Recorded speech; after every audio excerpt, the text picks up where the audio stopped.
کیونکہ بات ہو رہی ہے سپہ سالار کے بیان کے حوالے سے، تو غضنفر صاحب آپ اپنی بات مکمل کریے گا، پھر میں ڈاکٹر صاحب کی طرف بھی جاؤں گی. تو میں وہ اس میں عرض کر رہا تھا کہ وہ ڈپلائمنٹ تو آپریشنل ڈپلائمنٹ بھی ہے، ایڈمنسٹریٹو بھی ہے، ڈپلائمنٹ مکمل ہے. اس لیے طالبان کے دھڑے جو را کے نام پہ کھیلتے ہیں، انہوں نے کچھ ایک جگہ افغانستان کی سائڈ سے حملہ کرنے کی کوشش کی، وہاں ان کو ٹیکل کیا گیا.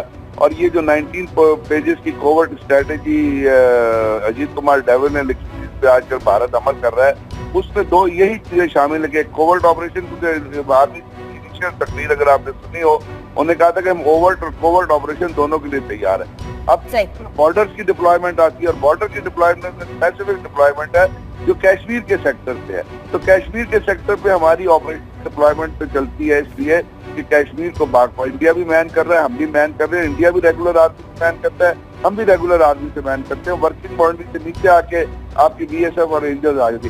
اب اس کو بیف اپ کرنے کی ضرورت ہے، اور اس میں بیف اپ. صحیح. غضنفر صاحب بہت شکریہ، لائن منقطع ہو گئی ہے، بہت شکریہ آپ نے ہمیں شو میں جوائن کیا. ڈاکٹر حسن عسکری صاحب میں آپ کی طرف آؤں گی. اب تو پوری دنیا، یہ تو پہلے کے ہی معاملات ہیں جس طریقے سے کشمیر کا معاملہ چل رہا ہے، لیکن پوری دنیا ایون یہ کہ برطانیہ کے جو آرمی کے چیف ہیں سر نکولس، وہ بھی یہ کہتے ہیں کہ پاکستان کے آرمی چیف کی لیڈرشپ کی صلاحیتوں کو جتنا سراہا جائے اتنا کم. پوری دنیا یہ بات کر رہی ہے. کیا بھارت کو معلوم ہے کہ وہ کس سے جنگ کرنے کی بات کر رہا ہے؟ دیکھیے، بھارت کو یہ معلوم ہے، اسی لیے وہ اپنی طرف سے بیان دے کے اپنی کمیوں کو کور کرنا چاہتے ہیں. دو چیزیں وہاں اس وقت ہو رہی ہیں. ایک تو یہ ہے کہ جھوٹے بیانات ہیں جو کہ پروپیگنڈا کیمپین کا حصہ ہیں، جو ہم تسلسل سے دیکھ رہے ہیں، جس میں پولیٹیکل لیڈرز بھی ہیں، میڈیا بھی ہیں، ریٹائرڈ فوجی بھی ہیں جو اس قسم کی بیان بازی کر رہے ہیں. دوسری چیز جو ہم دیکھ رہے ہیں وہ ہے ان کی ملٹری کی موومنٹ یا ملٹری کی ڈپلائمنٹ لائن آف کنٹرول پہ انڈین سائڈ پہ. تو اس ایسی صورت میں بالکل ضرورت تھی کہ پاکستان کے آرمی چیف جو ہیں وہ واضح اور دو ٹوک بیان دیتے، جیسا کہ انہوں نے کل دیا ہے. وہ ایک نہ صرف انڈیا کے لیے میسج ہے بلکہ پاکستانی قوم کے لیے بھی میسج ہے کہ جو ہماری ملٹری سروسز ہیں جن کا بنیادی کام جو ہے وہ ایکسٹرنل سیکیورٹی ہے، وہ اس کے لیے مکمل طور پر تیار ہیں. اور اگر ہندوستان نے کوئی ایسی کارروائی کرنے کی ہمت کی تو ان کو مکمل اور بھرپور جواب جو ہے وہ پاکستان کی طرف سے ملے گا. تو ایک حوصلہ افزا اور ضرورت کے مطابق، وقت کی نوعیت کے مطابق جو وہ بیان تھا وہ بہت اچھا اور صحیح بیان ہے.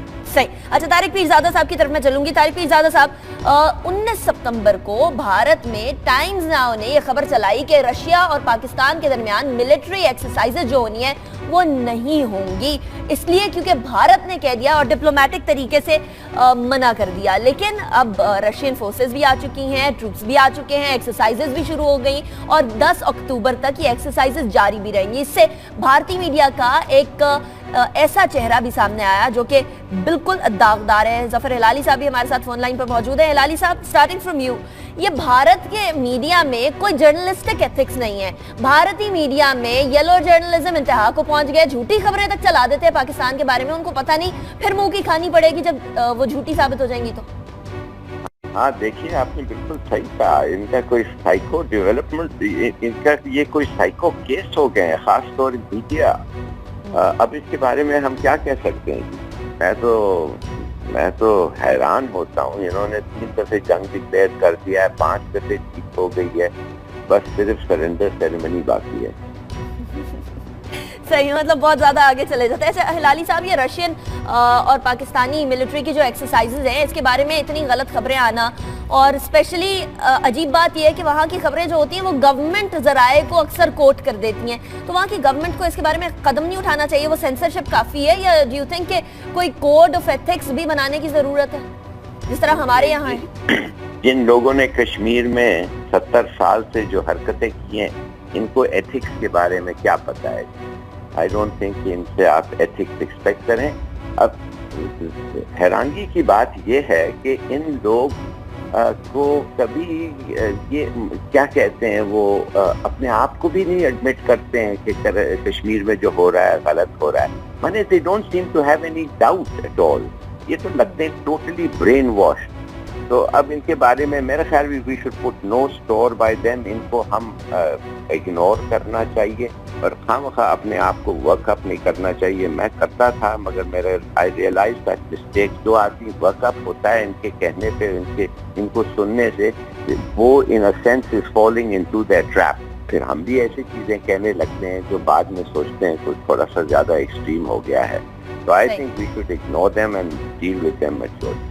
یعنی ان کی کوئی اہمیت ہی نہیں ہے, ان کو سیریسلی لینا ہی نہیں چاہیے. طارق پیرزادہ صاحب میں آپ کی طرف آؤں گی, آپ بھی اکثر انڈین میڈیا میں جاتے رہتے ہیں اور ان کے عجیب و غریب قسم کے منطق کو سنتے رہتے ہیں, اس کا جواب بھی دیتے رہتے ہیں. طارق صاحب یہ بتائیں کہ اس طرح کی خبریں چلنا, اور یہ دو ممالک کی ڈپلومیسی کے اندر تو مسئلہ کریٹ کرتی ہے, لیکن باقی ممالک کے سامنے انڈیا کا یہ مکروہ چہرہ لے کر آنا, ہمیں بھی تو کچھ ڈپلومیسی کرنی چاہیے کہ یہ دیکھیے بھارت ہمارے ریلیشنز خراب کرنے کے لیے کیا کیا خبریں چلاتا ہے اور کتنی جھوٹی خبریں چلاتا ہے. دیکھیں بات یہ ہے, ہندوستان سے اخلاقیات کی توقع کرنا ایسا ہے جیسے دشمن سے ہم کی توقع کرنا. بھارت ایک دشمن ریاست ہے, اینیمی اسٹیٹ ہے. میں یہ بات کہتے کہتے تھک گیا ہوں, لیکن بہت سے لوگ یہ لفظ استعمال ہی نہیں کرتے چونکہ, لیکن بھارت کو معلوم ہے کہ ہم دشمن ریاست ہیں. مسئلہ اسلام آباد کا ہے, مسئلہ میاں صاحب کا ہے اور ان کے حواریوں کا ہے, اعزاز چودھری کا ہے, سرتاج عزیز کا, ناصر جنجوعہ کا اور اس طرح کے لوگوں کا ہے, طارق فاطمی کا. ان لوگوں نے تباہی مچا دی, ظلم کر دیا. دیکھیں دشمن کو دشمن نہ سمجھنا, اسے ہمسایہ کہنا, اسے ایک غیر ذمہ دار ملک کرنا. ارے وہ اینیمی اسٹیٹ ہے, وہ بالکل ٹھیک ہمارے خلاف کر رہے ہیں, انہیں یہی کرنا چاہیے پاکستان کو تباہ کرنے کے لیے. سوال یہ ہے کہ ہم نے ہندوستان کو نقصان پہنچانے کے لیے کیا کیا ہے. جب دشمنی ہے, دشمنی کا مطلب یہ ہوتا ہے جب آپ کے بنیادی سلامتی کے تقاضے جو ہیں جنہیں کشمیر سیاچین اور سرکرک کہتے ہیں, اس پر جب تک معاملات حل نہیں ہو جاتے اور بھارت کا وہاں پر قبضہ جاری رہتا ہے, آپ کی ان سے ابد تک ہاسٹیلٹی قائم رہے گی. اور آپ نے اس سلسلے میں اگر کوئی نرم رویہ اختیار کیا تو بھارت کا حق ہے کہ وہ اس پاکستان کو تباہ کر دے. اسی طرح جس طرح پاکستان کا حق ہے کہ بھارت کو چھوڑنے کی ضرورت نہیں ہے, بالکل تباہ کر دے ان کو اگر جنگ پہ کبھی معاملات جائیں. تو وہ تو جنگ کی بات کا جواب ہے. پروپیگنڈے کی بات کا جہاں تک جواب ہے, یہ درست ہے کہ وہ جھوٹ بولتے ہیں. میرے نزدیک تو ہندو تہذیب کی بنیاد ہی جھوٹ پر ہے, لیکن چونکہ یہ ان کے مفاد میں ہے کہ وہ جھوٹ بولے, آپ نے اس جھوٹ کا جواب اپنے پہلے سچ سے دیں اور پھر ان کے پروپیگنڈے کی تمام ٹیکنیک استعمال کریں. آپ نے ان کو سٹیج کو خالی نہیں چھوڑنا ہے. اگر آپ خالی چھوڑیں گے تو انہوں نے اپنی مہم ترک نہیں کرنی ہے. اور یہ جو رخ منہ چہرہ بدلنے کی بات ہے کہ ہم اس کو نہیں سنتے ہیں, یہ درست نہیں ہے. اس سے انہیں بالادست میڈیا, دیکھیں یہ میڈیا کی جنگ کا زمانہ ہے, سفارتکاری کا زمانہ تقریباً ختم ہو چکا ہے. یا عسکری مہم کا زمانہ ہے یا میڈیا کی جنگ کا زمانہ ہے. سفارتکاری بالکل دم توڑ چکی ہے. خیر ہماری تو کچھ زیادہ ہی دم توڑ گئی ہے طارق صاحب, ہماری تو کچھ زیادہ ہی دم توڑ گئی ہے. وہاں انڈیا تو سفارتکاری کر رہا ہے. لیکن ہلالی صاحب کی طرف میں جاؤں گی. ہلالی صاحب یہ ہم بات کر رہے ہیں دو نیوکلیئر ممالک کی, جہاں بات ہو رہی ہے شدید قسم کے ریپرکشنز بھی آ سکتے ہیں اس کے. غیر ذمہ داری کا کوئی چانس ہی نہیں ہے, کوئی اتنی بھی لائن نہیں ہم لوگ ڈرا کر سکتے غیر ذمہ داری کے حوالے سے کہ تھوڑی بھی غیر ذمہ داری کا مظاہرہ کریں. تو ایسے میں ہم لوگ اس طرح کی بات کر دیں انڈیا کی جانب سے کہ جی انڈیا نے آئسولیٹ کرنے کی کوشش کر دی پاکستان کو, تو رشیا نے بات مان لی, امریکہ کے ساتھ ہم لوگ یہ بات چیت کر رہے ہیں کہ نیوکلیئر سپلائی گروپ کا حصہ نہ بنایا جائے پاکستان کو. یہ تمام چیزیں کس طریقے سے کیٹر کیا جائے پاکستان کی طرف سے. نواز شریف صاحب کی باڈی لینگویج, نواز شریف صاحب کے الفاظ کیا کافی ہیں؟ براہم داغ بگٹی, ایک دفعہ یہ بھی کہا گیا تھا کہ اگر براہم داغ بگٹی کو سٹیزنشپ مل گئی انڈیا کی تو یہ تو پاکستان کے لیے اچھا ہے. پوری دنیا کو پتہ چل جائے گا کہ اگر آپ ایسے نیشنلسٹ کو سٹیزنشپ دیتے ہیں تو آپ کے عزائم کیا ہے. وہ پھر اجیت دوول اور باقی لوگ جو بات کرتے ہیں انڈیا کے اندر, وہ کلیئرلی پتہ چل جائے گا کہ واقعی میں ایسا ہے. تو کیا ہمیں دینا چاہیے انڈیا کو؟ ٹھیک ہے سٹیزنشپ دیں, ہمیں کوئی فرق نہیں پڑتا, کوئی اتنی فالوئنگ بھی نہیں براہم داغ بگٹی کی جو ہم واقعی میں پریشان ہیں. آپ نے شاید ابھی ایک لفظ استعمال کیا نیشنلسٹ کا, یا میں نے غلط سنا ہے؟ نہیں, ہائپر نیشنلسٹ, اپنے لیے غدار. اچھا ٹھیک ہے. دیکھیں جہاں تک میری ذرا بات سنیے. میری بھارت کے متعلق نقطہ نظر میں نہ آج سے 20 سال 40 سال پہلے کوئی تبدیلی تھی نہ آج ہے. بہت سے لوگوں کی سوچ میں تبدیلی آتی رہتی ہے, بڑی اچھی بات ہے. براہم داغ بگٹی بھارت براہم داغ بگٹی کے ذریعے وہ کام کر رہا ہے جو میں پہلے کہہ چکا ہوں کہ ایک دشمن ریاست کو دشمن ریاست کے خلاف کرنا چاہیے. سوال یہ ہے کہ کیا آپ نے بھی کوئی اقدامات اٹھائے ہیں؟ کیا آپ نے کینیڈا میں بیٹھے ہوئے سکھوں کی کسی تنظیم سے بات کی ہے؟ آپ بھی ان کو یہاں پہ بلائیں, ان کو ٹیلیویژن اسٹیشن کھول کر دیں اور سیدھے جب بھارت کے اندر انٹرونشن کریں اور کہیں کہ ہم آپ کے پنجاب کو آزاد کرانے کے لیے تحریک چلائیں گے. آپ بات کریں, دشمن پر دباؤ ڈالیں. یہ باتیں میڈیا کی بنیادی طور پر بہت بڑا دباؤ ایک ہوتا ہے, پریشر ہوتا ہے جس کو ہر قوم استعمال کرتی ہے. ابھی ذکر آ رہا تھا نیو یارک ٹائمز کا. نیو یارک ٹائمز کیوں نہیں کرے گا؟ یونائٹڈ اسٹیٹس انڈیا کا اسٹریٹجک پارٹنر ہے, وہ بھارت کے اڈے اور بیسز استعمال کرے گا. وہاں سے ڈرون حملے بھی ہو سکتے ہیں پاکستان کے اوپر. آپ لوگوں نے آنکھیں کھولنی ہے اور اپنی پوری تیاری کرنی ہے, جسے کہتے ہیں ڈیفنس پریپیئرڈنس. اس کے اندر یہ سوچنا کہ آج یہ ہو گیا, یہ ٹکراؤ ہو گیا تو کل کیا کریں گے. ارے کل کس نے دیکھی ہے؟ کل اگر دشمن نے ہمیں بالکل تباہ کر دیا تو پھر ہم پرسوں کے متعلق بات کریں گے. نہیں, لیکن وہ تباہ کرنے والی بات تو آئے گی نہیں نا پیرزادہ صاحب. وہ آرمی چیف نے جس طرح کا بیان دے دیا اس کے بعد تو میرا نہیں خیال کہ انڈیا یہ کوشش بھی کرے گا کہ پاکستان کی طرف دیکھے. نہیں, آپ کا خیال ہے کہ وہ نہیں کوشش کرے گا. دشمن ہمیشہ کوئی نہ کوئی راستہ تلاش کرتا ہے. It's the worst enemy in history. Hindustan تاریخ میں جو ہمیں دشمن ملے ہیں ان میں سب سے بدترین دشمن ہے. یہ ہماری تاریخ ہے 1000 سال کی. وہ دو قومی نظریے سے لے کے اب تک ہر چیز ثابت ہو گئی ہے. اگر آپ ہندوستان کو دوست ملک کے طور پر, ہمسائے ملک کے طور پر, یا ایک معمولی سے غیر ذمہ دار ملک کے طور پر سمجھیں گے جیسے کہ میاں صاحب سمجھتے ہیں, تو میں آپ کو یقین دلاتا ہوں بھارت آپ کو ایسا نہیں سمجھے گا. وہ آپ کو تباہ کرنے کی پوری کوشش کرے گا اور نیو یارک ٹائمز سے لے کر برامداغ بختی تک جو بھی ہتھیار اس کے پاس آئے گا علاوہ عسکری کارروائیوں کے, وہ ضرور استعمال کرے گا. اور دشمن کو یہی کرنا چاہیے. دیکھیں بش نے کیا کہا تھا جب دہشت گردی کی جنگ شروع ہوئی. بش نے کہا تھا we'll fight the terrorists in their backyard so we don't have to fight them here at home, یعنی یونائٹڈ اسٹیٹس میں.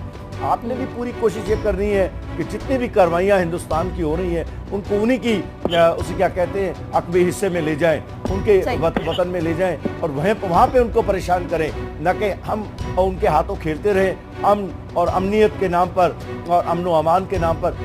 دنیا کے اندر قومیں اس طرح زندہ نہیں رہتی. ٹھیک ہے, لیکن ان کے بیک یارڈ میں جانے کے لیے ہلالی صاحب ہم لوگوں کو اس کے لیے پہلے ول تو دکھانی پڑے گی نا. ہم پیس کی بات کرتے ہیں, ہم ہمیشہ امن کی بات کرتے ہیں, وہاں سے کبھی امن کی بات نہیں ہوتی.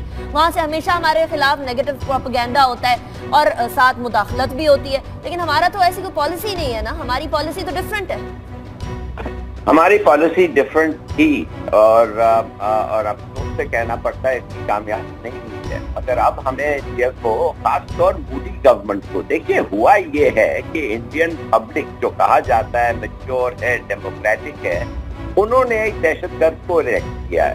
ہم تو دہشت گرد کی کچھ فالوئنگز ادھر ہوتے ہیں, سو کالڈ دہشت گرد جو ہیں ہمارے, یہ جو جیش اور لشکر کے یہ بڑے بڑے meeting, but they've never won an election. ان کو تو کبھی لوگوں نے الیکٹ نہیں کیا ہے. اب یہ مودی جو ہے یا آر ایس ایس کا ممبر ایکنالج باری بار, یہ آدمی واقعی جیسے اس نے خود تصویر میں کہا تھا کہ پاکستان توڑنا ہمارا ایک مقصد ہے, ڈریم ہے, جس دا پرپس آف لائف. اور جب بنگال میں ہم نے آدھا کیا ان کو, ہم اتنے خوش تھے, خود کہہ رہا تھا, اور اب باقی پاکستان کو ختم کرنا ہم اور بھی خوش ہوں گے.